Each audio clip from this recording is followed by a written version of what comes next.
இயேசுவின் நாமத்தில் உங்களை நான் வாழ்த்துகிறேன். இப்போ கூட கர்த்தரை ஆராதிக்க போகிறோம். இந்த நுள்ளம் புது கவியாலே பொங்க இயேசுவை பாடிடுவேன், அவர் நாமம் ஊற்றுன்ற பரிமள தைலம், அவரையே நேசிக்கிறேன். ஹல்லேலூயா.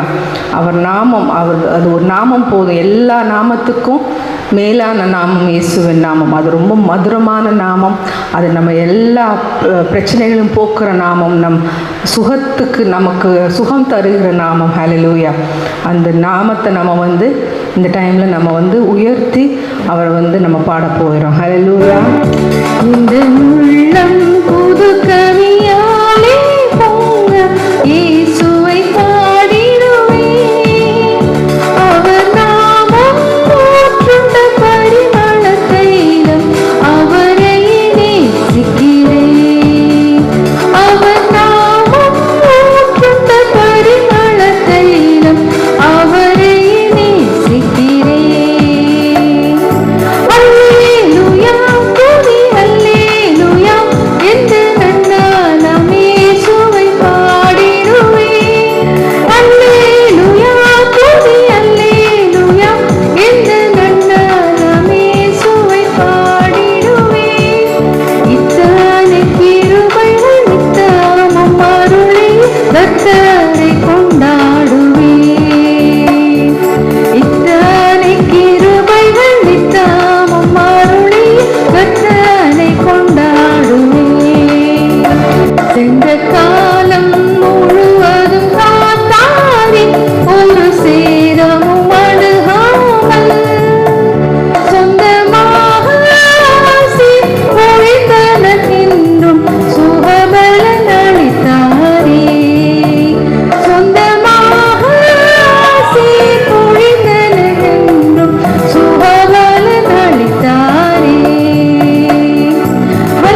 என் கர்த்தர் வருவாரே, ஆவலோடு நாமும் வானத்தை நோக்கி அனுதினம் காத்திருப்போம்.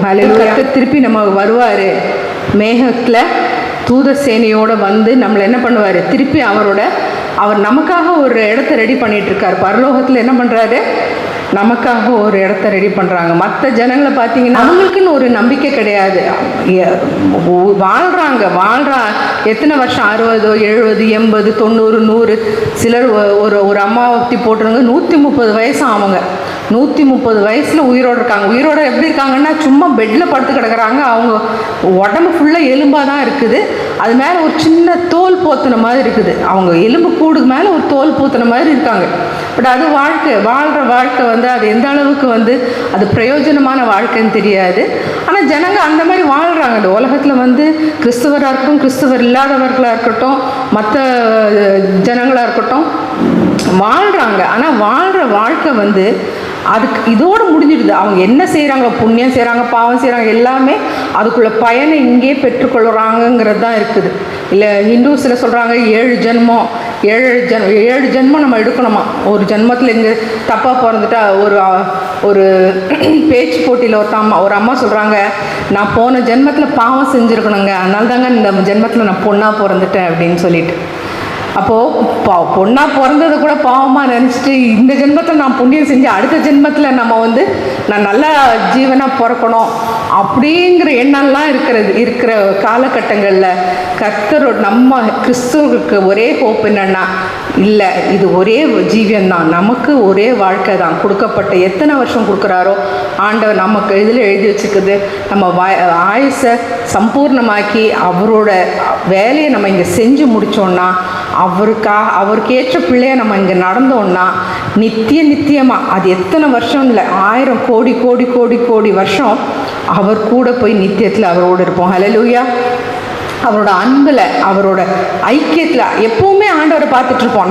நம்ம கூட நம்ம இப்போ பக்கத்தில் நம்ம ஒரு ஆள் இருக்கார்ல, அந்த மாதிரி ஆண்டவர் நம்ம கூட இருப்பார். அந்த மாதிரி ஒரு லைஃப் எப்போவுமே ஆண்டவர் கூட இருக்குது. அந்த ஆண்டவர் கூட இருக்கிற ஒரு லைஃபுக்கு அது கூட்டிகிட்டு போகிறதுக்கு அவர் வருவார். அப்போது இந்த பாட்டு வந்து அந்த மெயினாக அது வந்து அதை குறித்து தான் சொல்லியிருக்கு. அவர் நம்ம களிப்போடு விருந்தமை சேர்த்துறேன் கர்த்தர், அவரே சந்தோஷமாக வருவாராம். என் பிள்ளைங்களெல்லாம் நான் கூட்டிகிட்டு போக போகிறேன்டா அப்படின்னு சொல்லிட்டு ரொம்ப சந்தோஷமாக வந்து நம்மளை கூட்டிகிட்டு போக போகிறாரு. ஹல்லேலூயா. அடுத்த பாடல் வந்து கோடா கோடி ஸ்தோத்திரம் ஏறெடுக்கும்.